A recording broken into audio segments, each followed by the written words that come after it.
Hello, everyone, and welcome once again to Geeks Not Nerds, the podcast. I'm Captain Logan. And I'm Alden. And Alden is here from the Oh So Nerdy channel on YouTube. Alden, thanks for being here. Thank you for having me. Alden wanted to discuss Joss Whedon, and I thought that was a fantastic topic. He and I have chatted back and forth a little bit over personal message, and he's been a subscriber of ours for a long time, and he's had his own channel for a while now. Make sure to go and subscribe to the Oh So Nerdy, and I'll make sure and leave a link in the description. Today we're going to talk about all things Whedon. The first thing I want to mention is I have not prepared for this at all, so I'm going to do my very best to put on my, back in the day hat and remember everything I remember about Whedon shows. But yeah, it's been a long time since I've gone back and sat down and watched Buffy and Angel, and Firefly, but I've seen all of those series all the way through at least twice. So I should be good. So we'll discuss those, and we'll talk a little bit about the Marvel stuff, and, I'm sure there will be things about, all kinds of other Whedon properties, Dr. Horrible, and that kind of stuff. So Alden, first thing, just right out the gate, what is your favorite Whedon property of all time? Be it film, be it television, whatever it is. Go. Well, the usual thing that happens in my brain is I immediately lean toward Firefly, but every single time that happens, Angel stumps it out. Every single time. I have kind of the same feeling about it. I lean toward Angel. I've seen Angel straight through 4 times. I've done it at least 3 times. I think I've only done Buffy all the way through twice, but I've gone through Angel at least 3 times. I never get tired of it. Yeah, I don't either. It was Angel that introduced me to Joss Whedon. I actually had the same thing. What's weird is I saw Serenity before I saw much of Angel. I think I had started Angel, and then for some reason I rented Serenity, not knowing that it was related to Firefly. I had no idea what it was. Okay. Just after it came out on video. I don't know how that happened. But, so I ended up watching Serenity before I saw Firefly, and I did not know what I was watching. And it was really strange. But I was like, this seems interesting. I just don't really know. And it was a lot more depressing than it was when I finally knew those characters. Yeah. And then I watched Angel all the way through, and I became a big Whedon fan. And Angel is the reason I wear a trench coat. Yeah, I think Angel is the reason that everyone that wears a trench coat that's a nerd does or wants to. Because I definitely do. And Angel... Oh, do you really? I definitely want to because of Angel. I've said it. And it's why a lot of other people will open up double doors with both hands. Yes. And it's also why a lot of people want to carry broadswords, and why a lot of people want to own hotels, and lots of cool things, and work at law firms. Hotels. But I remember waking up before school one day at 5 a.m. for no reason, and turning on my TV and it being on TNT and seeing Spike for the first time in season 5 of Angel. I started in a really weird place. It was Nazi Spike on the submarine. Wow. That was my first Joss Whedon episode from start to finish. And I was like, who are these characters? What is this guy? What? They're vampires? What is this? I thought I was watching a World War II drama. And everything changed from then on in. And then the cool thing about TNT is that for a while they were looping Angel. So I finished the show and then I saw the pilot. Wow. That must have been interesting. And then you were probably like, how long was this Irish guy on the show? Oh, man. What a Doyle. What a downer. What a downer. And just to know what happened to Glenn Quinn in real life makes it even worse. Yeah. Oh, yeah, it absolutely does. And the fact that he was supposed to be the season 2 big bad. And yeah, and then how kind of paralleled his character was with his real life actor. Yeah. Oh. Oh. It's yeah. terrifying. There's a lot of tragedy in that show. Yeah, like Annie And I Hallett. don't just mean tragedy with, Annie Hallett, yeah. I mean, I don't just mean with the characters, but I mean, they were making a tragic show, and then there was some tragedy with the actors. He died shortly after the show was over. Yeah, I heart was issues. mortified when I found out about that.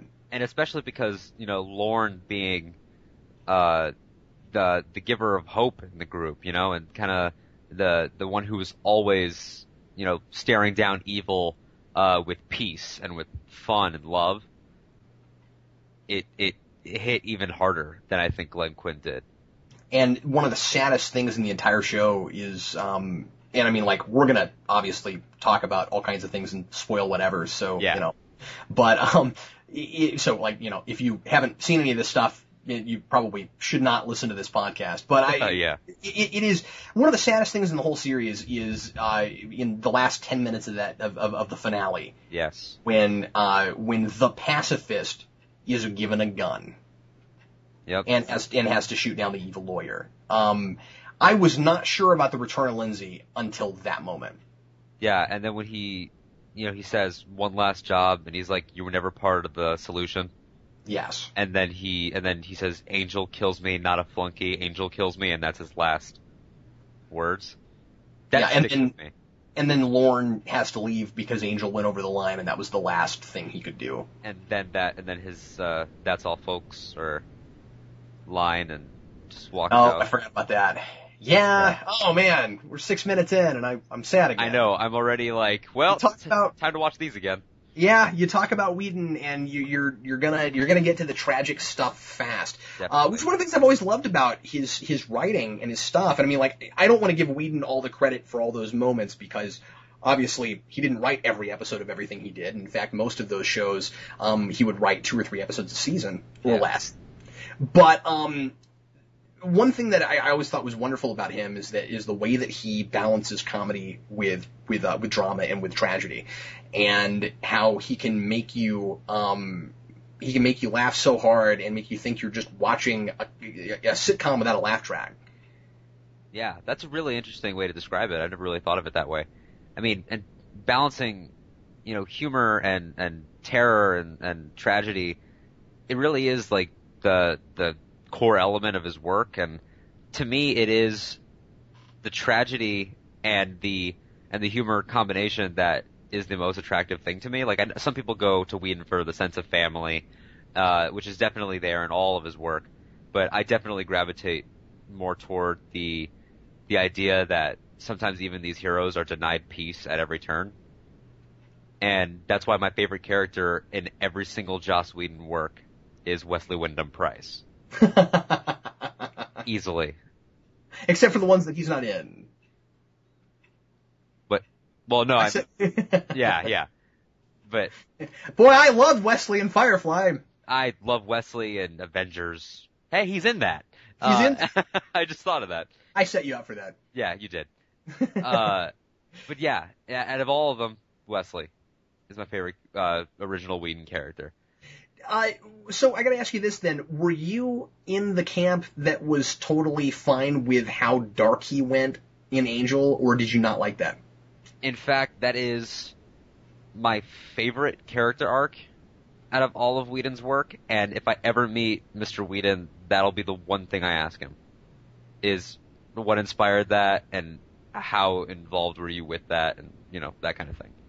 What I love about it is that is not an actor that you ever thought was capable of going to that place. No, definitely not. Especially based off of season 3 Buffy. Oh. No, yeah. Yeah, I don't think anybody ever had the kind of... Let me rephrase what I was going to say. I don't think anybody in that show, in either of the shows, ever got the chance to spread their wings the way he did and have such a stark contrast from beginning to end. I mean, like, he covers the gambit of the human experience. It's ridiculous. And, like, I completely understand people like my wife who don't care for the way they went with Wesley because Sarah loved Wesley and felt like she just didn't want to see him have to go there. She liked him too much. I feel like she actually felt the way you were supposed to feel about it, and she didn't want to feel that way, which is kind of a credit to it, really. And so it's amazing that they went there, and that that Whedon is capable of making you invested in a character so hard that you both hate what they do to him and maybe love it also.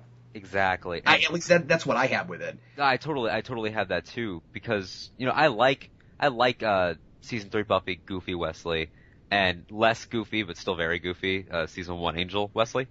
And as he progressively got darker and turned eventually into having his own like vigilante militia group for a little while, and there's 2 moments that really stick out to me, and one is in spin the bottle game that reverts them all back into their teenage self. personas, yeah. Yeah. And before it happens, when Gunn grabs him by the arm and the hidden blade comes out of his sleeve, and Gunn backs off immediately, and he says, "What happened to you, man?" He says, "I had my throat cut and all my friends abandoned me."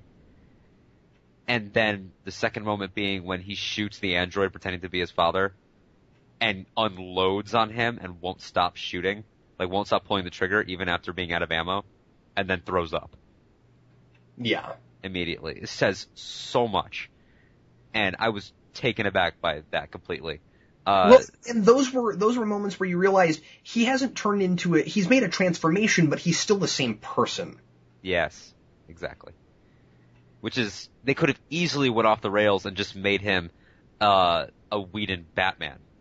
Like, they could have easily just went off the rails and made him, yeah, he's going to be the vigilante of the show, and, you know, you're going to probably hate him as much as you hate Lindsay or Lila, and, you know, but they didn't. And even in his darkest moment of, you know, kidnapping Connor for the greater good and, you know, betraying his friends and becoming almost not an enemy, but definitely a thorn in their side, you still cared about him a lot. I always thought that, and I think it's just because it hit me in a certain place. For me, the darkest thing, I guess we're talking about Wesley a lot, the darkest thing that Whedon ever did, or Whedon, that one of the shows ever did, was having Wesley keep the girl that tried to kill him in his closet. Oh my god, I know. That disturbed me the first time, but that reveal disturbed me. It disturbed me too. And then all the talk about, like, fill your bucket and, like, I just, like, that was hard for me. Yeah, and on top of that, like, not only doing that, but at the same time, having a, you know, sexual relationship with one of the main antagonists. Yeah. And almost one of the most tragic relationships ever, because even in her death, he still tries to save her, and her last line to him is, you know, gallant to the end. Wow. It's been a while since I've watched that. You're remembering a lot. That show is so quotable for me. Yeah, it is really quotable. May I tell you my favorite line from the series? Yeah, sure. Man, I almost kind of live by this. Angel has, and it's weird because we're talking a lot about season 4, and I think in a lot of ways it's its weakest season. I agree with that. But then it has, and most fans say that, that's what I think, and then what's weird is it has some of the best moments. Some of the Beast stuff is just strange, and then, like, the Cordelia thing doesn't work at all for me. And that's not really their fault. No, well, it is in, they didn't come up with a better way to handle it, but yeah. The circumstances were not their fault, the execution was.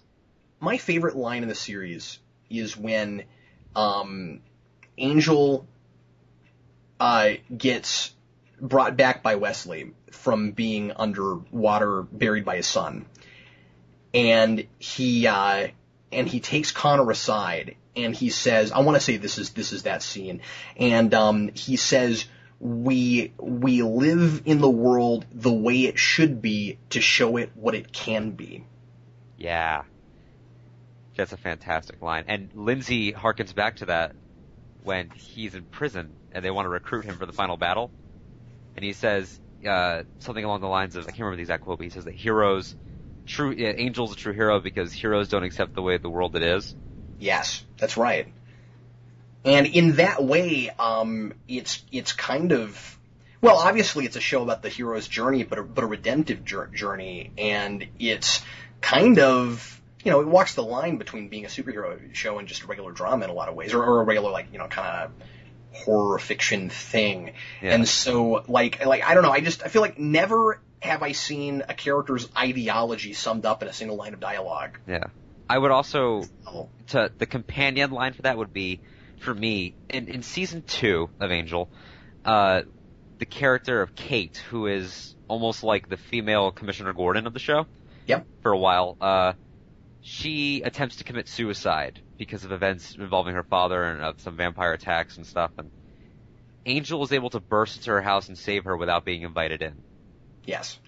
And Whedon is a very vocal atheist, and he says that he put that in there, to say that he wanted to immediately contradict himself on purpose, to leave it ambiguous. And then we get that line of, if nothing we do matters, and the only thing that matters is what we do. Which I think is one of the best lines in the entire pantheon of Whedon lines. And for that to happen, it says, and it's never addressed again, and I still think about it. And she never comes back again. And she never comes back until the comics. Yeah. Which I always thought was kind of a misstep. Yeah, and those have since been retconned by Whedon, so. No, I just mean I always thought it was a misstep to not bring her back in the series. To not bring her back in the show, I would agree. Yeah, especially for the final battle. I'm not saying that I necessarily needed an explanation for something that Whedon wanted to keep ambiguous, and that's an artistic choice, and we can analyze it and we can pull it apart and we can decide whether or not he should have done that. But that was a choice. But that doesn't mean that she couldn't have come back. Yeah, no, and especially when they were, like I said, like in season 5, rallying the troops. And I'm not saying I want her to come back for a cameo and be like, well, hello guys, I know that I left you hanging for seasons 3 and 4, but just something, because like his werewolf girlfriend Nina, gets all kinds of screen time in season 5, and then kind of gets written out of the battle. I'm just like, well, I feel like something could have been done there with her or with Kate or somebody. And considering the sheer number of characters that just kind of pop back in for the finale. They brought back, I'm not remembering her name right now, the woman who ran the homeless shelter. Yes. Who was set up her name as well, yes. Who was set up in Buffy and actually has this really interesting arc. Yeah. Through the series, if you'll recall, where she's this this unfortunate druggy girl. Thank you, that's her name. In fact, the first there's an episode in Buffy called Anne, named after her. And that's the Buffy used the fake name Anne.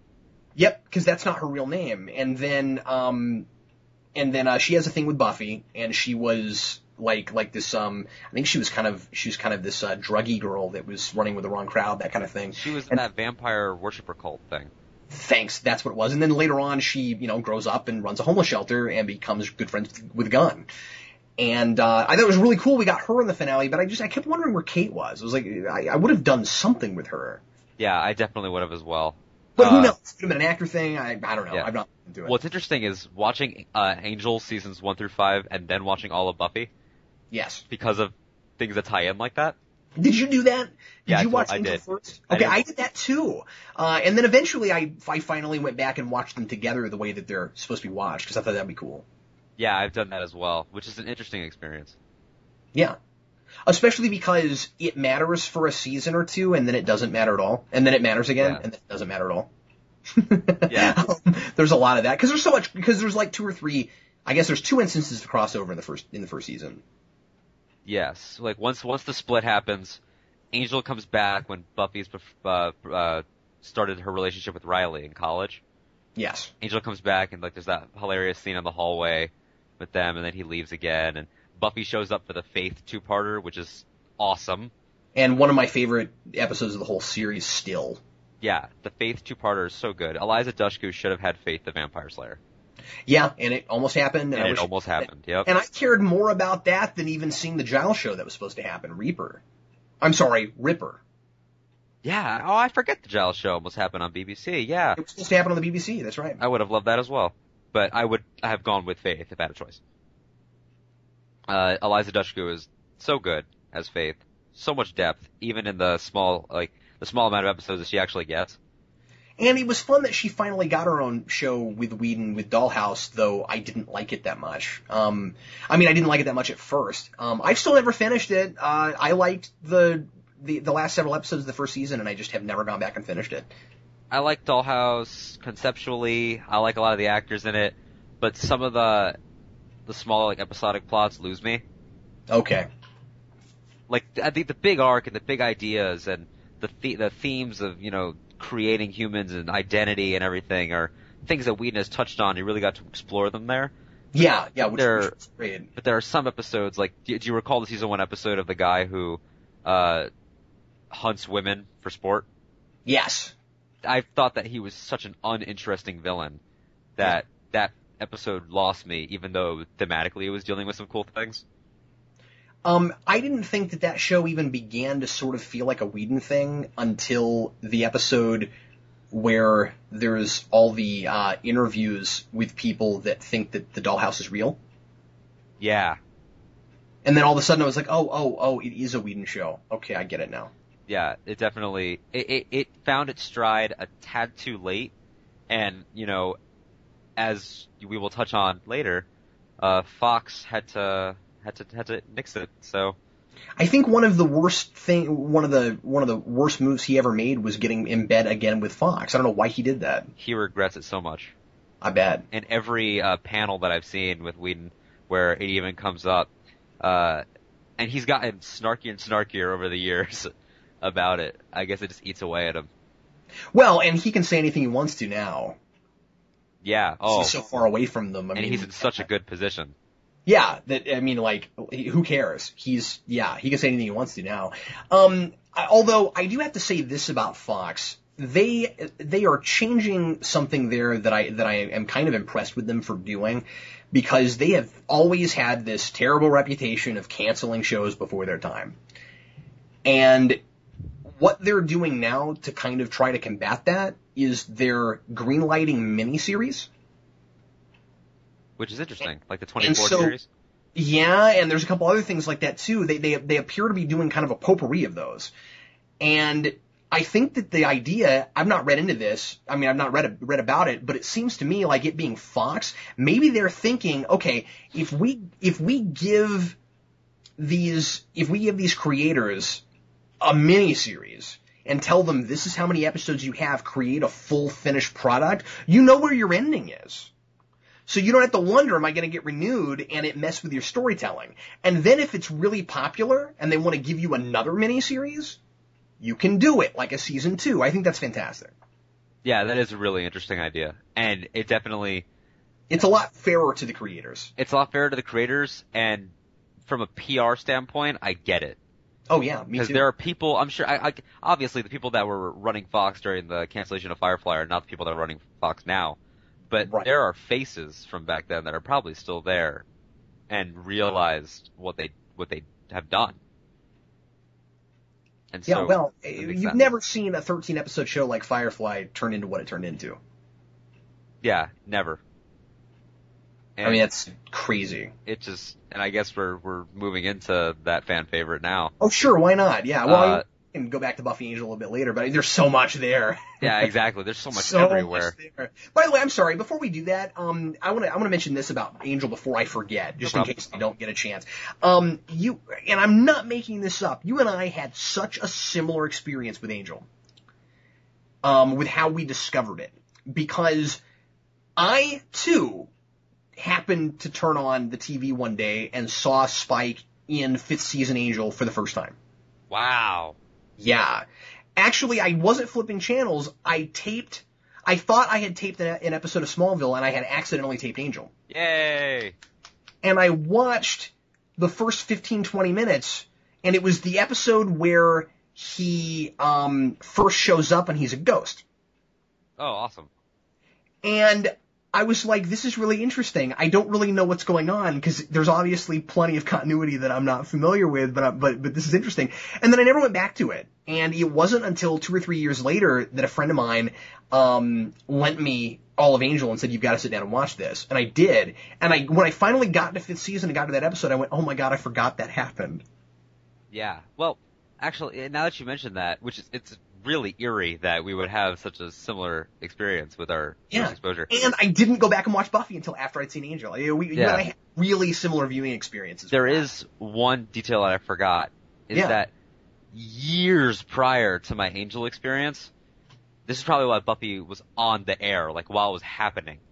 I remember seeing just the clip of that demon peeling Willow's skin off in the episode where she's invisible. Yeah. And so I'm young.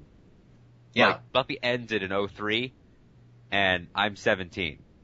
So, like, I was mortified. And I wouldn't find out much later until I was really exposed to Whedon that these were all connected. Which is interesting. But anyway, Firefly. Yeah, but Firefly, who everyone loves. I do want to ask you right off the bat, do you have a favorite? Do I have a favorite character? Character or favorite... episode? Oh, my favorite, I can do both very easily. My favorite episode is Out of Gas. Yeah, me too.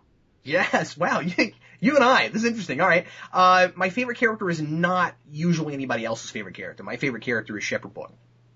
Once you said not usually, I was like, hey, Book. Yeah, that's my favorite. My favorite character jumps constantly between Kaylee and Mal. I can never really settle on who I like better out of Kaylee and Mal. I like Kaylee. I've never understood the big giant fan attraction to her. I've never gotten it. I mean, she's cool and all, but it never would have occurred to me to jump onto that character like people have. Yeah. There's something about the way that Jewel State plays her with like this uncompromising optimism. I think part of what helps is that she's really Southern. Yeah. That's also a really charming aspect of her character. Southern-esque. I mean, obviously she's not from the South, but that's what she's bringing to it. And like, with the mixture of like the Chinese culture with, the really, classic Western American culture, Kaylee probably gets the most in her speech. Yeah. Which I find really, really charming, and I love listening to her, like, deliver lines. And I think people just like the juxtaposition of she is this engineer. I mean, she's basically Scotty the miracle worker. Yeah. But she also is not an intellectual by any stretch of the imagination. Yeah, and I think people like that about her. She even tells Book, like, this machines, they just get to talking to me, and that's just how it works. She's like, and I just, I do what she needs, and I love her relationship with Serenity. Yeah. Fascinating. And again, I think there's a little bit of homaging of the Scotty's relationship with the Enterprise. It's the same sort of thing, only reversed because it's male versus female, and it's a very different kind of show, and yeah. Yeah, definitely. Yeah. But every time that Mal would be like, if my boat crashes, you crashed her, and even in those moments, Kaylee will always say something, along the lines of, Serenity isn't gonna go crashing nowhere. Like, just so much faith. Like, if Book represents faith, then she represents optimism in its purest form.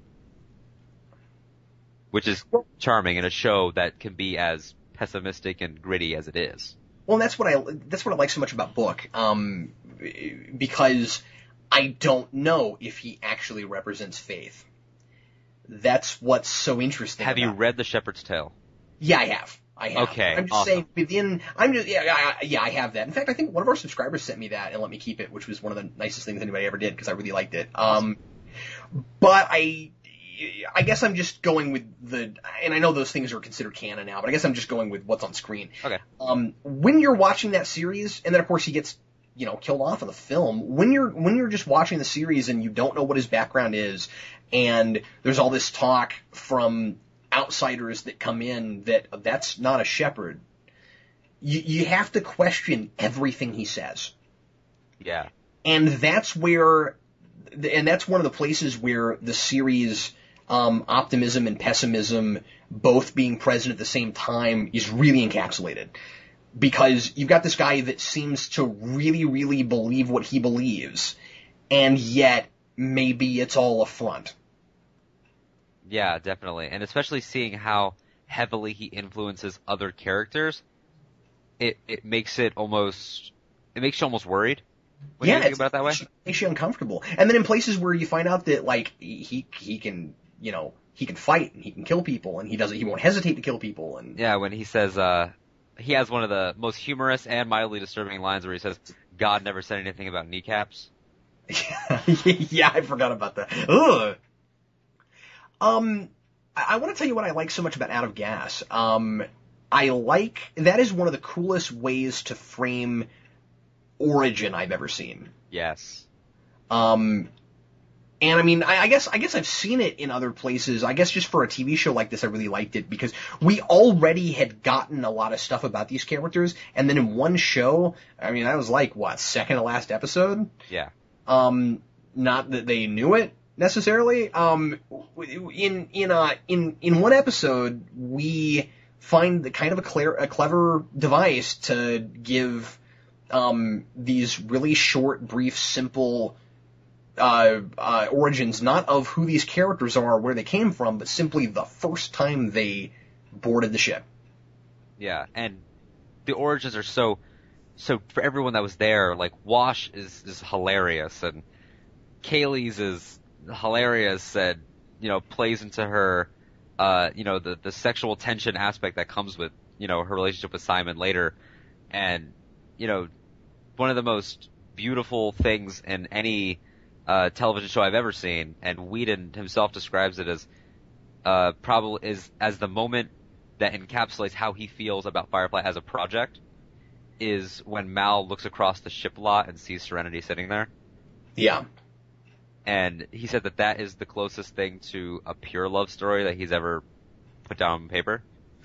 Something that I've always loved about space drama, and this has always been one of my favorite subgenres of science fiction, the space opera, is it very often will revolve around somebody's love for a ship, the love for an object, and how an object can become personified for people. And again, you get this a lot in Star Trek, but you get in lots of other things too. That's in Battlestar to a degree. This idea that if you spend enough time with an object and you rely on it, it's really hard not to personify it and look at it almost like a person. And I really liked that Whedon went there to the degree that he did, because he got that subgenre. Yeah, and it's there with Kirk and the Enterprise, and it's there with Han and the Millennium Falcon. Oh yeah, and in things that aren't sci-fi. I know that you've said before on the channel that you're not a big fan of the Pirates of the Caribbean movies, and I'm not necessarily a huge fan of them either. I do love the first one, but I love the first one. Yeah. Yeah. Oh yeah. Okay. So when he describes, I've only seen it once or twice. I mean, I don't know it that well, but I liked it a lot. Yeah. Okay. So if you remember, the scene where he describes to Elizabeth what the Black Pearl means to him and how it means freedom as a ship, and him being a pirate and everything, explaining that, that's a theme that I love. Oh, I love it too. Yeah, it symbolizes an ideal. Yeah, and for Mal, it symbolizes, a lot of things. Freedom, integrity, perseverance, and hope. And I think he would never admit that it's hope. Yeah, probably not. One of the really interesting things about Mal's character is that sometimes you get the sense that he wants to always be at war. That he's sort of he's against the alliance, and yet would he want there to not be an alliance? What does someone who is so used to being a rebel do when there's nothing to rebel against? Yeah, which is really interesting. It comes up a lot, and it's an interesting plot thread that by Serenity definitely gets a really interesting ending. Yeah, and because he has a line in Serenity at the beginning where he lets the Reaver victim die, and he mercy kills him as they drive away on the mule.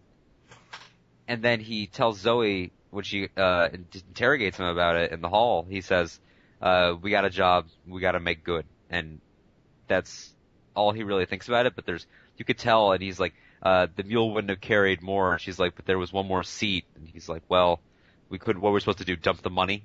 It's like, he's so obsessed with the lifestyle of being on the fringes. And he says that, in Firefly, I can't remember what episode, he says the reach of the Alliance gets bigger every year, so we'll just keep flying a little further. He never even remotely considers the idea of settling down, even when he so clearly loves Inara, even when he so clearly loves the moments that he gets to share with his friends. And I don't mean to compare this too much to Star Trek, but I've also always thought that there's a little bit of a kinship between him and Kirk in that he has gotten through so many scrapes. I'm not sure he believes anything is ever really going to happen to him. Yeah, That's interesting as well.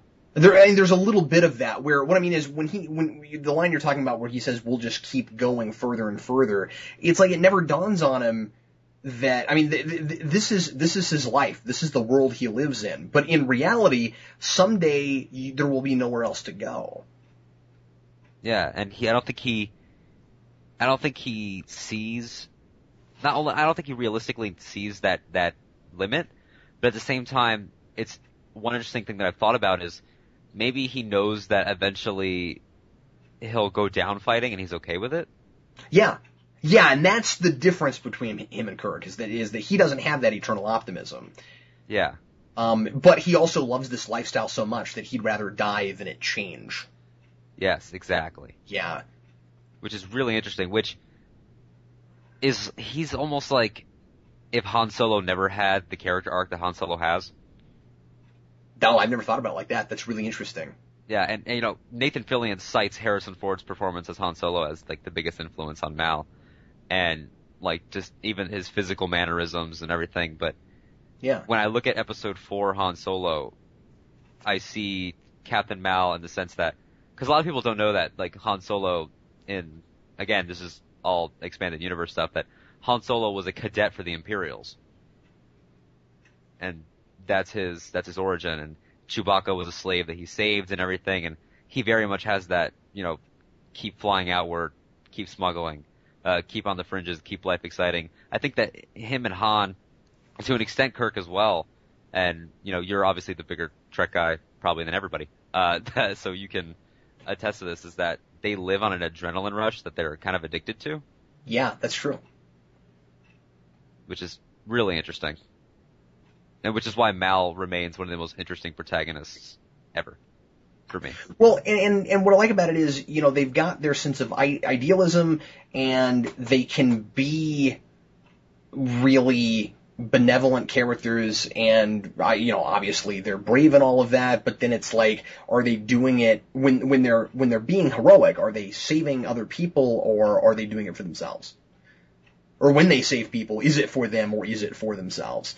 And that's where those characters are both endearing and sometimes, but that's also sometimes really their biggest flaw. And the thing you got to watch out with them is, you know, how is that mentality going to negatively affect other people? Yeah, and like I mentioned Inara earlier, and seeing their love that is so clearly there for us, and I suppose clearly there to everyone on the ship, and to them to a certain extent, get, you know, denied so much because of Mal's lifestyle and Mal's stubbornness is almost depressing, and it's kind of, I think it supposes, I guess it could be a comment on like post-war relationships and how, you know, because I think to an extent Mal has some sort of post-traumatic stress. Yeah, I think so too. And then you also have that interesting thing where those two characters have such different worldviews, and Mal really likes her and really cares about her, but she is so much more open-minded about everything than he is. He doesn't know what to do with that. Yeah. He's got this very narrow worldview, and it's kind of it's almost a conservative versus liberal thing. Yeah, I could see that. And he definitely comes across intimidated by her and not so much like butting heads with her. Yeah, absolutely. But I mean, I think they have different moralities. Yeah, they definitely do. Clearly. I mean, like, you know, he looks at that and he always wants to, you know, he always wants to call Inara a whore, you know, and that's also not fair, and it's also mean. And it's also inaccurate to what her profession is in the universe. It's just that he can't look past the face value of what she does. Sure. Yeah, exactly. He's very closed off that way. Yeah, and you know, to further your point about what you said about their moralities, just look at the way they handle the operative in Serenity in the same scene. Inara has the opportunity to plant anything she wants and could easily help Mal kill him in that scene, but uses a flashbang. Mal shoots first and asks questions later. Oh, yeah. Instantly. Yeah, absolutely. I mean, you've got the soldier versus the pacifist. Yeah, absolutely. Yeah. And, oh, by the way, I want to bring something up about Inara that you may not know. Oh, sure, absolutely. Do you remember in Serenity, the pilot, not Serenity, the film? Yes. Where she pulls out that black vial that's never explained? No, I don't remember that. It's been so long. When the Reavers ship is passing them, and Zoe says they're going to kill us, rape us, eat our flesh, and sew our skin into their clothing, and if we're lucky, they'll do it in that order. Yeah. And they're all afraid. Inara reaches for a little wooden box and opens it, and there's a black vial with like some liquid inside, and she pulls it out.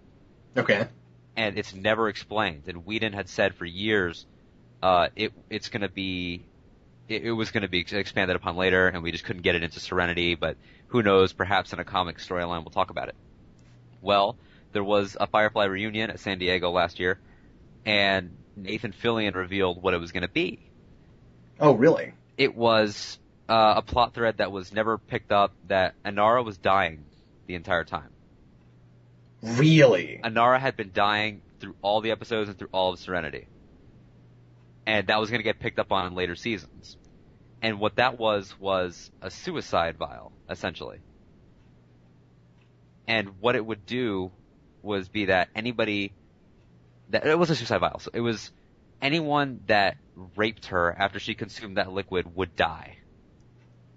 And, that's interesting. And there was an episode planned that Nathan said disturbed him, where they would find Inara with dead Reavers all around her, brutally beat up and like shivering and stuff.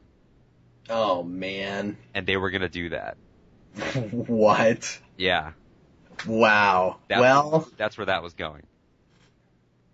And I almost shed a tear just hearing Nathan Fillion describe that. Yeah, well, thanks for telling me about that. That's really interesting. Yeah, it adds a whole, like, I've been meaning to go back and watch those episodes. Yeah, and then it's like, obviously we can't dissect that not knowing what comes before or after it, but I mean, like, you gotta wonder what that was gonna say about her and about her profession and, what the series was saying about her lifestyle, and that's really interesting. I want to go back and like see decisions that she made and maybe look at it from the perspective of somebody that doesn't have much time left. Yeah, sure. Yeah. Especially if they knew that from day one.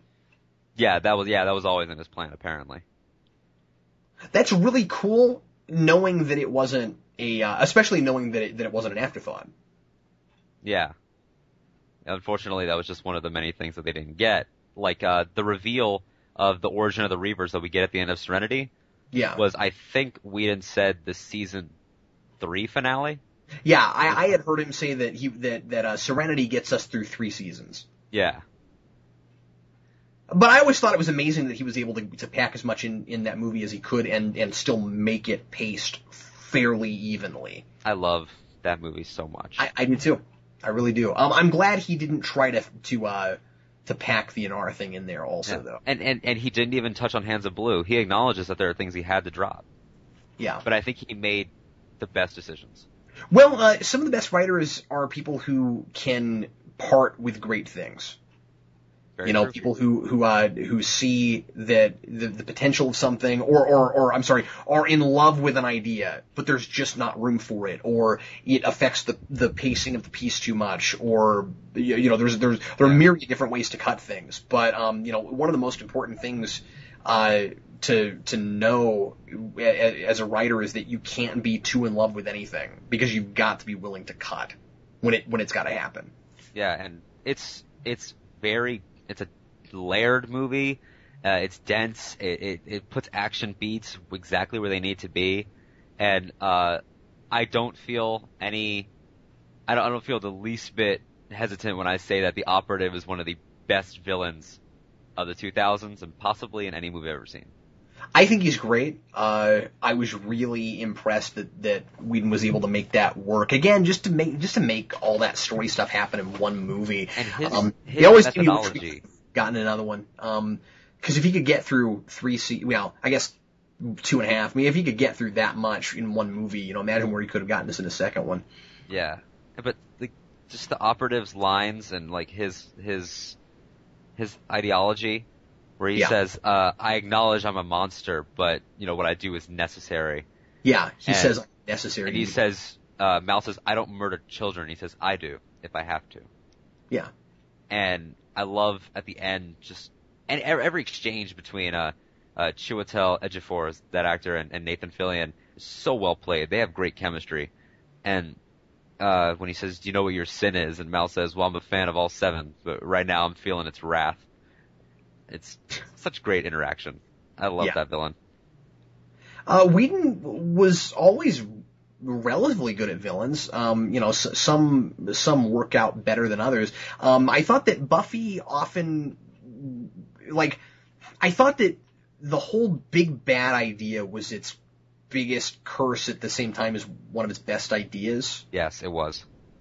Sometimes it worked and sometimes it didn't. I still can't watch much of season 5. I can't watch much of season 4. Oh, that's interesting. See, I like 4 better than 5. I get it. The initiative is kind of irritating in places. And I don't buy Adam as a villain. No, I never did either. I don't buy it at all. I liked the general? Or yes. Whatever rank she had. I liked her. Yeah. Until we got to Adam. Yeah, I don't buy Adam at all in any way. I thought the notion, though, of trying to insert some science fiction into that show wasn't a bad idea. No, it wasn't a bad idea, but I just feel like after Mayor Wilkins, that Adam just seems like such a smaller threat. Yeah, a small threat, but then you got to the villain in 5 and she was just obnoxious. And she was, like the idea of Buffy battling a god to her death is epic on paper. But they played her. They played her as Cordelia squared. Oh, that's interesting. I think you're right. I've never been able to articulate what I found so annoying about that villain, except that she just seemed too over the top for that show, which is amazing because you could get really over the top of that show and it still work. What I've heard, and I would say that this is accurate, and I'm wondering if you'll agree. Okay. Is that Whedon has come on record to say, and some of the actors have as well, is that Buffy was a gamble. And that's why season 1 is so much shorter, and they didn't know if they were ever going to get picked up. And if you look at seasons 1 through 3, there's an arc there. Like, it's building toward Mayor Wilkins. I think that at the end of 3, Whedon had to sit and be like, where do I go next? And that hurt him. Oh, I think it did too. And you know that he thought that he might be done at the end of 5. Yeah, exactly. The last episode of season 5 is supposed to be a finale if it needs to be. Yep. He had an out. He knew what he was going to do with 6 if he got to 6. But at the time that he pinned it, at least, he hadn't gotten word yet as to whether or not they'd be renewed. So he said, let's shoot a finale. And at the end of my season 5, Buffy dies. Yeah. And that's why it... And that's why it ends with Buffy's tombstone, which is a cool image. And one of the only things I like, season 5 has, it's got the body, it's got some great episodes. Yeah. Season 5, it's so weird. I don't have this with very many things. Its payoff is amazing, and I don't like the lead up. You get to the end of that season, and we kill off the main character, and it could have ended there. So when you get to the end of 7, Whedon goes on record in his commentary to say, I don't think the end of the show is as strong as it could have been because I had already shot a finale. Yeah, that's understandable. And I always thought that was really understandable. And I do like Chosen, the actual finale. I like a lot of things about it. I was never sure what I thought of the whole everybody becomes a Slayer thing. I do like that idea as an idea. I'm not sure how I feel about it, but the way that it's written and the way that it's played and the way that it's acted by Sarah Michelle Gellar, where she says like, "Are you ready to be strong?" and we get to see like people standing up against abuse and everything, and like in the home type of things. It was really touching, and I love the way it's executed. It was touching, and it was always a show that was somewhat about empowering women realistically. Yes. And so that all made a lot of sense. Where, it was never an obnoxious thing. It was just, we always felt like women protagonists were very often not portrayed just make them heroic. They don't have to be like girl heroic, whatever that means. Just make her a hero. You can do that. It's okay. And so like, I felt like he was trying to encapsulate that with the whole, empower all the chosen girls at the end, that whole thing. So yeah, the imagery was cool. As an idea, I was sort of like, well, I'm glad we're ending here because I wouldn't want to see more of it. And then I like some things, I like a lot of things about the season 8 comics, but I'm glad we didn't have to see that on television. Yeah. And Whedon acknowledges that that him and Team Whedon, because obviously like his younger brothers are now involved and everything, and oh yeah, sure, yeah, is that all of Team Whedon, they may have gotten a little overexcited about the tools that they had now, and that they have gotten too big for their britches with. Oh, you mean in season 8? Yeah, like because he brought in Brian K. Vaughan and he let him go wild with a Faith arc, and he brought in Ben Edlund, and Ben Edlund got to write I think an arc of season 8. I believe 1. Oh, I haven't read the Ben Edlund issues. I need to do that. I believe because I know he wrote for the show. I know he wrote for Angel. Oh yeah, no, well, and you know how much of an Edlund fan I am. Oh yeah, I know. Oh yeah, and he wrote Smile Time, guys. Oh yeah, Smile Time is the greatest, and if I ever find that puppet, I'm buying it. I've seen it at cons. It's usually about $150-$200 if you can find it. Yeah, I know. I've talked about it with Andrew from theohsonerdy, who's our founder. He's a huge Angel fan, and he's seen it, and we've confirmed that we're buying it one of these days. But that they in season 8, what I was saying was they have great ideas, and they move it along, and I still care about those characters, and they still feel like those characters. But there's just something, and it's both aesthetic and plot-wise that seems too big. I felt the same way about it, of what I've read of it. Now, to be fair, I've not read all of it. I've read about half of it. Like, well, okay, so you've seen, I'll talk about the beginning. Like, the first double-page spread is Buffy and her squad for that mission, jumping out of helicopters with rifles. Yeah. It's instantly, like, it couldn't have been Buffy and her gang with stakes walking up to the place where they were going.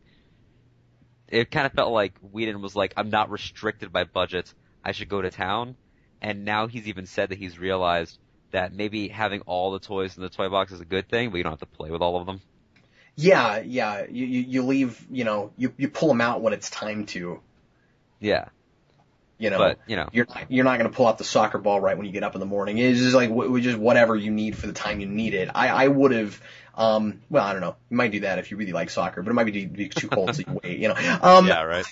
I agree with you. I read the first few issues of both books for season 9 when they were coming out, and I've not gotten back on it because I wasn't buying them at the time. I was reading them at the comic shop when I was helping out at a comic shop. And, I am going to get all those in trade when it's finished, but man, I was really digging on what I was reading from Angel and Faith. Angel and Faith was so good. Like, I haven't finished it. I know it's ending in like a month or 2.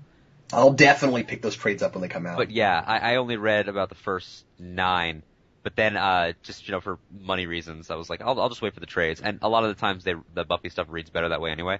Yeah, that's why I quit. I was enjoying Buffy, but I thought Angel and Faith was remarkable. Yeah, from an art standpoint as well, and I think the art is better in that book than Buffy. But that was just me. Yeah, I agree. It's a preference thing. I really liked it a lot. Yeah, that's Rebecca Isaacs is the art in that. I love her work. I love the way she draws Giles, and I love the fact that Giles, even after his death in season 8, which broke my heart, remained a big part of the show, especially for Angel. Yeah, and the thing is, I didn't finish 8 before I started reading 9, so I was like, wow, wait a minute. They did that? Oh, man. And you saw what the death was and how it tied back into Jenny Calendar's death. Oh, really? Yeah, if you read the beginning of Angel and Faith, I did, but I forgot about that. It's been so long. Oh, yeah, Angelus snaps Giles' neck. Oh, that's right. When you mentioned Jenny Calendar, I was like, wait, what are you talking? Oh, that's what you're talking about. Okay. Yeah. I forgot about that. Wow. Oh man, it's been so long since I've been into this universe. As you can tell, I'm a little rusty. Like, it's been a while.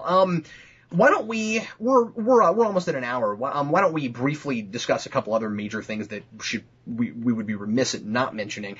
I am almost as in love with Dr. Horrible as I am anything else we never did. I love Dr. Horrible so much. And I hate to be a gushing Whedon fanboy. I just like most of his stuff a lot. Yeah. I would have liked that if it wasn't Whedon, you know what I mean? I really liked it. And let me also say that, I didn't like it online the way I liked it when I finally bought it. See, I had the advantage of watching it start to finish. And see, having to, like, I started watching it, I was in the first day that it came out, and, like, having to wait between them was weird. Because it doesn't watch very well that way. Yeah. Like, it's the act breaks even watching the finished product are weird and sudden. And feel awkward. I kind of doubt when they finally get the sequel out that it will have the act breaks. Yeah, I doubt We were it in too. this funky time where web video was supposed to be short. Yeah, and the writer's strike was supposed to change everything. And Whedon thought that maybe this would be the avenue for... He's talked about plans that he had for, an online channel, not unlike this one, where he would be able to just pump content into it as much as he wanted. And then he realized that maybe things weren't where they would need to be for that at the time. Yeah. Yeah, you could do it now. Yeah. But things in Dr. Horrible, I would say that it's perfectly cast. I love Neil Patrick Harris in Dr. Horrible. I love Nathan Fillion as Captain Hammer so much. Nathan Fillion's got range. I just was always really impressed with the two big things that I was always really impressed with is that it's so ridiculous and yet I care about what happens to people. Yes. Which is always something he's been good at, but he took that kind of to a crazy place in that. Because, It's got very little budget, and he goes to this just bizarre place. I don't know how he managed that balance. Because, it's really silly. Especially when you get to the, news anchors at the end. It's a good day to be homeless. I don't know. And, they're writers from Buffy. Oh yeah, no, I know. Yeah, it was cool. And did you know that Bad Horse was a Ben Edlund thing? Yes, I found that out actually recently. Ben Edlund kept pitching Bad Horse for Angel. He wanted to have this thing called Bad Horse, and Whedon was like, no, that's not going to fit anywhere. And they finally used it, and they credited him for it. As a literal bad horse. And none of the actors knew it would be a literal horse until they walked in on it. Now remember that Ben Edlund is the creator of the man-eating cow from The Tick. That's awesome. And so it makes only perfect sense that he would come up with something like Bad Horse. If you start looking at Ben Edlund's humor, everything goes back to The Tick. The Tick encapsulates what Ben Edlund's mind is. And like how he thinks and how hilarious he is and how out of touch with reality his that was an idea he had in high school, yeah? Yes. Yeah. And anyway, I just when I found out that Bad Horse was Ben Edlund, I was like, oh, of course, because of the man-eating cat. Yeah. And I just have to say that the subtitle, The Thoroughbred of Sin, yes, is quite possibly the most metal thing I've ever heard. Yeah, that needs to be a band. And the second thing that always really impressed me was that Whedon took this opportunity to do what he did with the Buffy musical about 5 times better. Yes, because I like Once More with Feeling. Oh no, I do too. But it can't touch Dr. Horrible. Well, it was an experiment. Yeah. And it was Whedon writing music for a thing that he was gonna actually put out to the masses for the first time. And one of the reasons that man is so successful is because he learns from his mistakes and he learns fast. Yes. So you go back and you look at something like Once More with Feeling, and you can point to here are kind of the problems with it musically. He tried too many styles in the same thing, and it doesn't really have enough of its own sound, and just all these things where a lot of the individual songs are awesome, and the piece as a whole is great. But there's kind of, I don't know, there's maybe too many songs for how short of a piece it is, all those sorts of things. And Whedon doesn't get stuck on things like that. If it's not, he's not married to anything he comes up with. So as far as stylistically, so if it doesn't work, he recognizes it, and when he tries it again, it's almost always better. Yeah, that's definitely true. And, I think And this that's is a one of good place one to, of the reasons I care so much about him. yeah, same here. And, what I want to say was looking at the older ensemble work, and then looking at what he's doing now with the Marvel characters, and Yeah. even looking at something that we haven't even touched on, which would be Astonishing X-Men. Yeah, sure. Look at how much he's grown in handling characters that are not his. That's a really good point. Because Astonishing is great, and it's part of what got me into comics. It's one of the first things that I read start to finish, like one of the first writer runs that I read start to finish. And I know some people, like my uncle, who has a problem with the death of Kitty Pryde and how she was taken out by a space bullet, and how he kind of writes Kitty Pryde like he writes Buffy, and he's unabashedly writing Buffy in that book. And, he said before that he writes Wolverine and Emma Frost almost like he writes Spike. But and that's great, and it works, and I love Astonishing.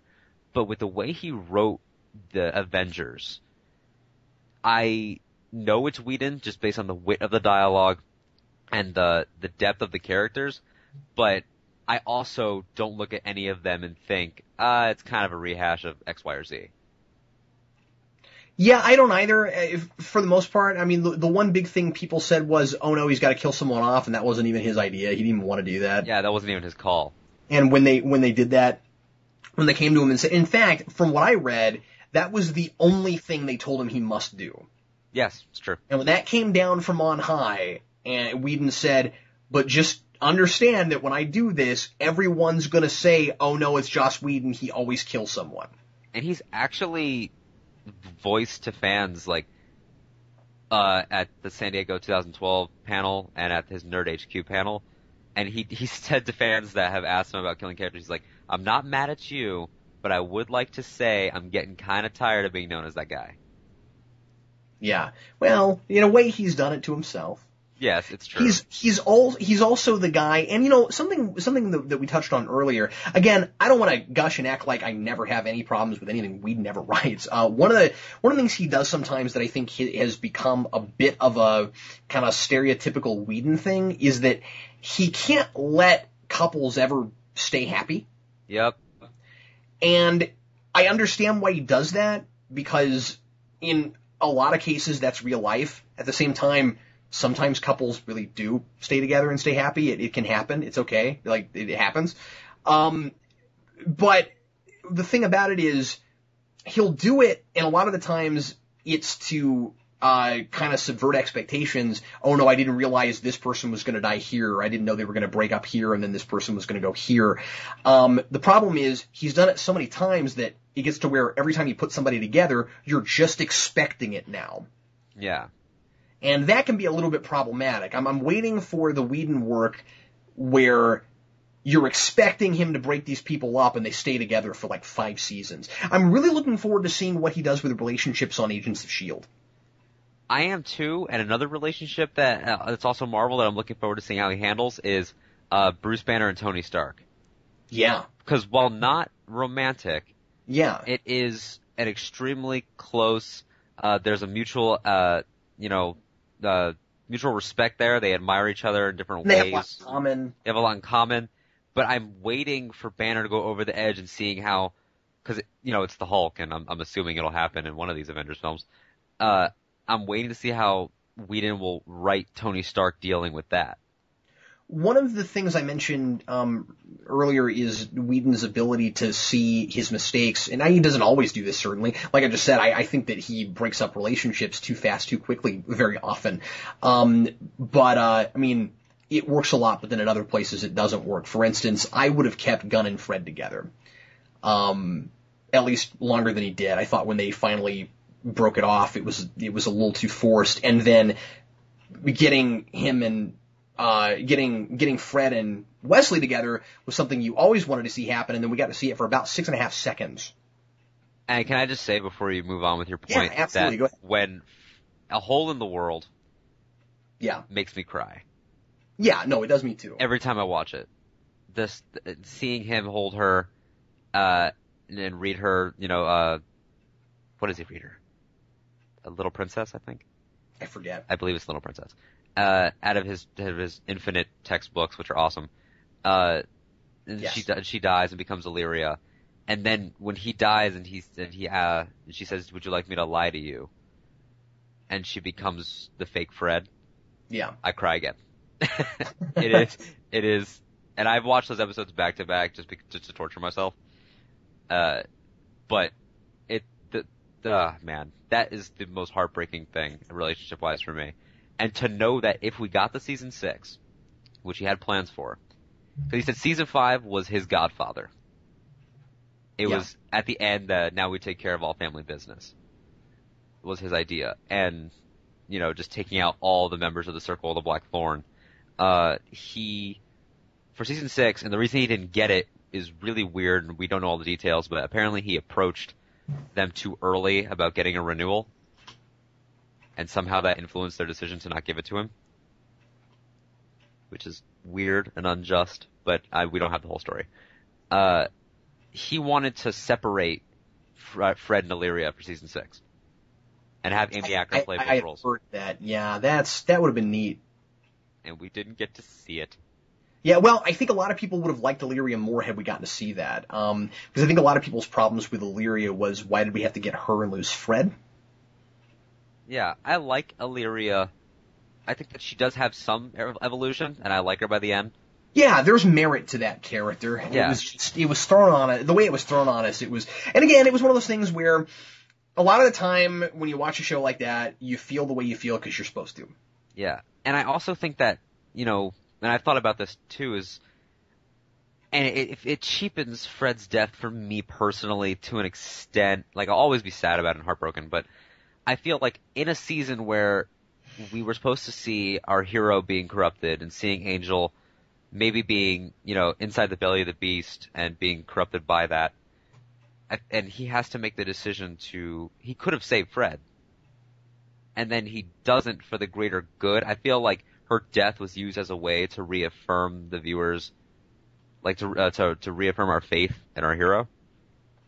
Yeah. When it didn't have to result in the death of another hero. Yeah. Yeah, because that doesn't reaffirm your faith in him the way it's supposed to, because at the same time you're mad at him for letting that happen. Yes. And then I'm mad at myself for thinking, oh wow, I would sacrifice all those people to save Fred. Yeah, fair enough. One of the complaints and it's valid, that people have lobbed at Avengers is it being a Joss Whedon film. Why isn't it more character driven than it is? Some people have complained that it's more action driven, especially than they would have expected, given that it's a Whedon film. And it's easy for me to take up for it because it's such a good summer blockbuster, the way that it is, and that it's so comic book and all of that. At the same time, that's fair, and I wondered it too, and I imagine that that's going to be one of those complaints that Whedon, just like with some of the complaints with Once More with Feeling, that he's not going to ignore, and that Avengers 2 is likely to be much, much more character-driven than this was. Also remember that it being a sequel to so many different films, it is also a setup film, just like any other first comic book movie. And comparing it to something like, and it's tough, because you're seeing it as the next Iron Man and the next Thor and the next Captain America at the same time as you're seeing it as the foundational, ground-laying first Avengers film. But if you can see it more as that movie, as we've got to set up, we don't just have to set these characters up because we've seen them before, but we've got to set this team up as a team. Yeah. And you compare it to, and this isn't entirely fair, but you compare it to other superhero films that were set up movies and then got better sequels, like X-Men, for instance. In my opinion, X2 is a better film, and X-Men is very much a setup movie, with a large, difficult to juggle cast of an ensemble. If you look at it like that, it's a lot to juggle, and it's somewhat understandable that it is as action driven as it is. I really think that that Whedon, and I hope I don't eat my words later, that he's going to give us that more character-driven movie the second time around. I think that we will, and here's why. It's because, like you said, that has to be a sequel to so many things, It has to cap off a gamble of a project. Yeah. It has so much to accomplish, so many characters to balance. I don't see how it could have been the in-depth piece that a lot of people were expecting. And Whedon himself has said exactly this. It's not a great film. I might not even call it a good film, but it's a fun film. Yeah, that's exactly how I would describe it. And Yeah. And I love that movie.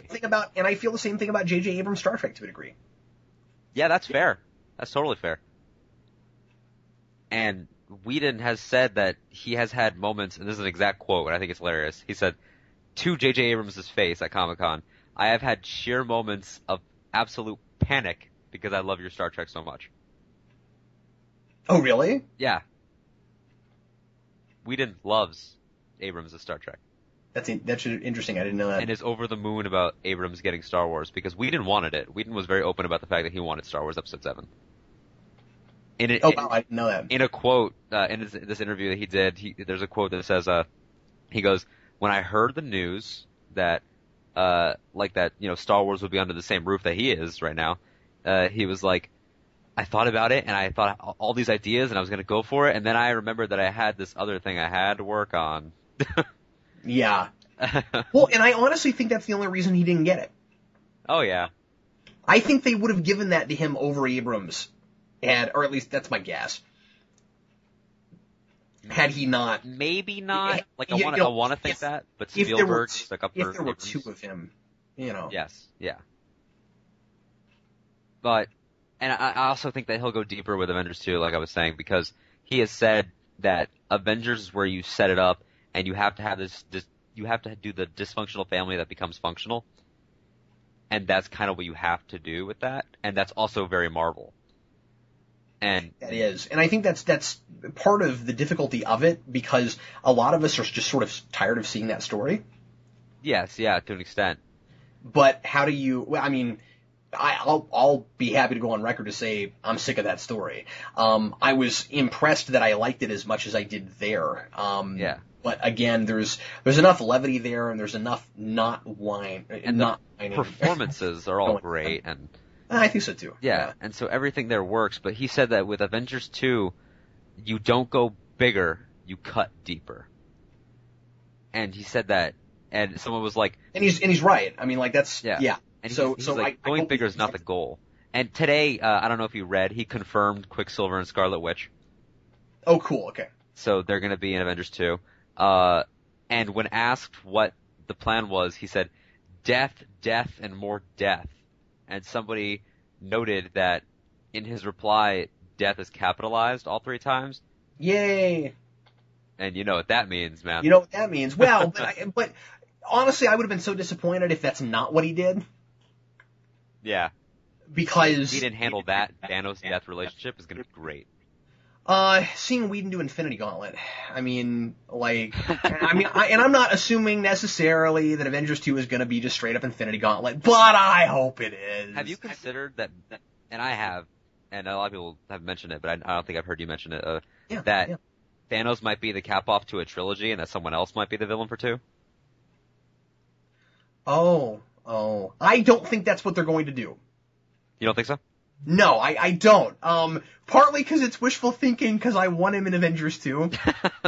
But to be more serious for a minute, we know he's going to be in Guardians of the Galaxy. Yeah, we know that. That's been confirmed. And I also think it would be very strange for a big blockbuster project like this that is supposed to appeal to wide audiences to set up Thanos at the very, very end of Avengers and not give him to those fans in the second one. Yeah. Because you cannot make the assumption that all of those people are going to go to Guardians. That's true.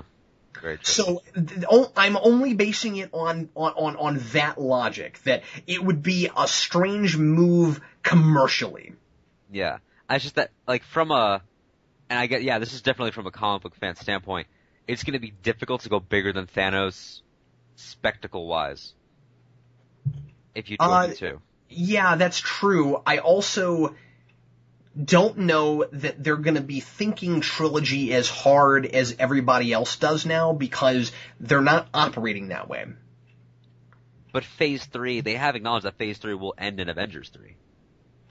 Well, fair enough. That makes a lot of sense. I'm just saying that they are treating this more like they're handling these movies more like you handle comic books. Yeah. Than I ever thought they would. And they're also, with the exception of the Iron Man movies, because they started off that way, are not numbering these things. Yes. If Avengers had a 2 after it, I would eat my glasses. That's not going to happen. I would be very surprised if they did that. I would be pleasantly surprised. Yeah, actually, I am happy to confirm that Avengers 2 will not be called Avengers 2. Yeah, I mean, I'm positive they're not. Kevin Feige has said it. Okay. Well, yeah. That's good to know. I didn't think they would do that. Yeah. It would be awesome if we got Avengers Infinity Gauntlet or The Infinity Gauntlet or... Oh yeah, sure. But I mean, like, any old name will do. I just think that, I don't want to say that because me and titles. I'll say that, and then they'll call it something, and then I'll review it, and then people will be like, "You remember back in that podcast you did? Yeah, said any old name will do." Scratch that. I'm just saying that, like, I just like that they're not giving them numbers, because I think that sometimes we attach ourselves too hard to trilogies, and then we set up ourselves for failure for a third one. Yeah. Because it's so hard to do a third one, and it's because we've gotta, like you said, trump ourselves every time. Having said that, with the quote that Whedon gave, you're right. It's possible that it's not going to be Thanos, or it's not going to be Thanos' only Avengers film, or that but it'd be weird if they did him twice in a row like that, or that he's going to be somewhat more in the background with this one. What I want to know is if he's going to be the main villain for Guardians. We know that Lee Pace was cast as a villain for Guardians. So, and we know that the guy who voiced him at the end of Avengers is not going to be the same guy that does him in this. Yeah, so we know that Guardians does have a villain, so I see Thanos as being the puppet master for Guardians, and possible puppet master, possible main villain for Avengers 2. And and I just thought of this, since Ant-Man kicks off Phase 3, I see Ultron being the Avengers 3 villain. Well, that's possible. I mean, that would be the way to possibly go bigger, but like you said... Yeah. It's nice that Whedon is saying that that's not what he's interested in. Yeah, it's about going deeper. You don't have to be cosmic all the time. I like the idea of doing a big cosmic thing for 2 and then reeling it in a little bit in 3. Yeah. Somehow. Again, that might not be the best commercial move. You have to sell it to an audience somehow. But I'd like to think that, maybe wishful thinking, I'd like to think that people might still... understand what's being done and appreciate it if it's not about everything must be more outlandish and go farther and be more cosmic. Yeah. And I think that... But it does make me wish they had Galactus. That's all I'm saying. Is it terrible of me to say that there is this part of me, this very strong 95% of me, that wants the FF reboot to tank or not get produced? I want it to be amazing because I always want these things to be amazing. Me too, but I also kind of want it to be in-house. But I wish it was at Marvel already. I wish, now that we know it's going to happen, I hope it's great. I wish it hadn't happened. I wish that it had been at Marvel. But I wish Marvel owned everything Marvel right now, with the exception of the X-Men, because I'm fine with the X-Men being in their own universe. Yeah, me too. That's the only thing. And, I guess I'm okay with Spider-Man being by itself, because I enjoyed Amazing Spider-Man, and I thought it was fine. So, but yeah, of course I'd love to see Spider-Man with all these guys too. Which almost happened, by the way. Did it? Yeah, there was early talks of doing a crossover, like some sort of deal between Sony and Marvel Studios, and Oscorp Tower from Amazing Spider-Man was almost involved in the end fight scene of Avengers. What happened? How did it fall through? No, they didn't release any details about it, but we just know that, like, when creating the end fight scene for Avengers, that they were told that they couldn't do it anymore. Oh, that's sad. And Andrew Garfield was very disappointed. He said he would have loved to have acted alongside those guys. Oh, I bet. Yeah. Well, I would not be surprised if somewhere down the road, another company found a way to get in and get a piece of that pie. You know what I mean? I don't know. I'd love to think a crossover like that is inevitable. It would not be the first time in history that something like that was possible. Yeah. And the ones that they have gotten back though are really odd. They got Blade, Ghost Rider, Punisher, Daredevil back. Yeah, I know. I mean, it's like, let's just get all the anti-heroes in here. Well, Daredevil's not an anti-hero, but you get my meaning. I would really be surprised if they suddenly mixed those guys up with Avengers. I mean, I think that they'll make movies. And they'll be in the same universe, and it'll be interesting to see what little things cross, but I think it would be a mistake to do too much crossing. I agree. What I would propose if, if Kevin Feige and Whedon and Shane Black and them were all listening to me was, hey, let's make Matt Murdock a recurring character in Agents of S.H.I.E.L.D. Oh, that's a wonderful idea. Absolutely, yeah. But not ever show him as Daredevil. Just let him be a blind lawyer. Yeah, let him be the blind lawyer. And maybe never even mention anything about Daredevil in that whole show. Yeah, exactly. Oh, yeah. No, that's great. I like the way you think. Well, I'm glad. We should wrap this up. We're about an hour 20 in. Yeah, okay.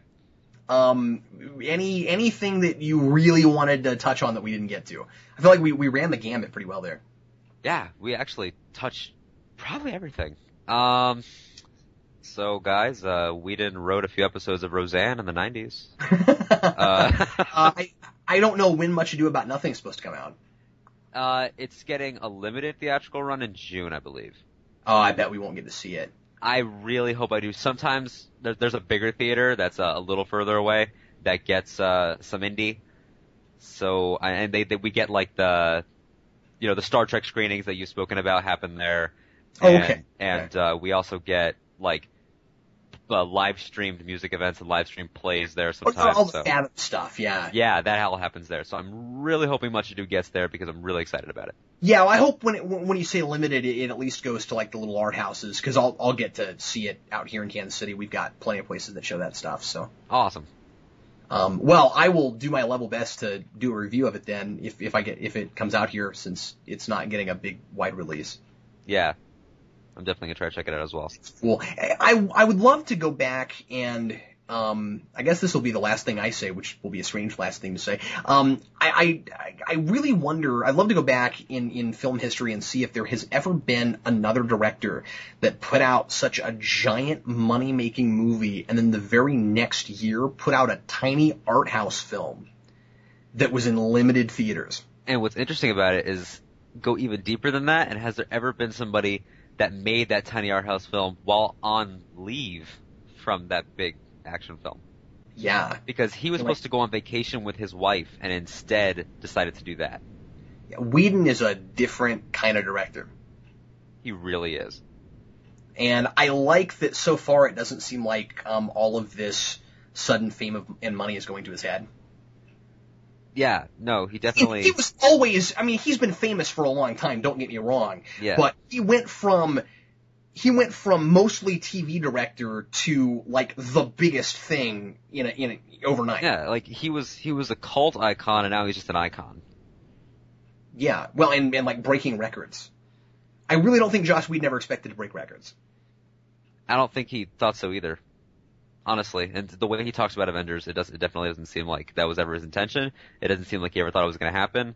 And he had a mental breakdown on one of the first days of him being on set, and his wife had to keep him on the project. Are you serious? Yeah, I didn't know about that. Does he talk about that in the commentary, which I've not watched yet, which I should watch? Yeah, not the commentary. Well, he possibly. I haven't seen the commentary either, but he talks about it in a lot of interviews where people ask him, did it ever intimidate you? He said, never when accepting it, never when I was in talks. However, he got on set one day and realized how big this was going to be and how cast members were so busy with their careers, especially Downey, being in so many different things and jumping around, and how much he had to balance that he almost thought he couldn't do it, and his wife had to sit him down and tell him, Joss, it's just another story. And that's what kept him going with it. Wow. That's really interesting. Well, Alden, thanks for coming on here. I learned a lot from you. Oh, well, thanks for having me. It was really awesome talking to you, especially about, this awesome subject. Oh yeah, this is fantastic. You kind of reminded me about a lot of stuff. Like I kind of went back into like Buffy Angel mode. It's been a long time. I know. We got like 6-minute mark. We were on the verge, guys. Oh man, Yeah. we didn't get very far in. We were already choking up, man. Yep. It's fantastic. That's what that and does. I feel like, I mean, I'm just ending this now because we've talked so long. I feel like we could easily do this another couple hours. There's so much Buffy stuff we didn't tackle. Oh yeah, like for people that are listening to this, and I don't know how you got this far in, not being a Whedon fan. Yeah. But yeah. if you did, and that comes with being a Captain Logan fan, then do yourself a favor and go and just dive in wherever you choose, because there's so many things we didn't even touch on. We haven't even done the plethora justice yet. Yeah, and once again, I mean, I never mean to come off as a raging fanboy of anything or just like gush like crazy and not discuss problems with things also. But Whedon is somebody that always inspired me really hard and was a major inspiration for me when I started writing. And I remember when I was a silly little kid in high school thinking I'm going to be the next Joss Whedon. You know, that was a thought that went through my mind when I decided to start, waiting novels. It's like I want to be the next Joss Whedon. And that is a thought that currently goes through my mind. It was always kind of a thing I used to think about, and I just I don't know. His work always spoke to me in a myriad of ways. And anyway, it was really fun reminiscing like this about the stuff and kind of doing a little bit of pseudo analysis here and there. So I appreciate it, man. Thanks for coming on. I appreciate it too. Thank you a lot. Maybe down the road we'll come back and do part 2 because clearly there's plenty more stuff we could do on this. Yeah, maybe whenever. Well, everybody, thanks as always for listening to Geeks Not Nerds, the podcast. Really hope you enjoyed it, and I'll be back with you again very soon with something else. I'm Captain Logan. And I'm Alden. And we'll see you next time.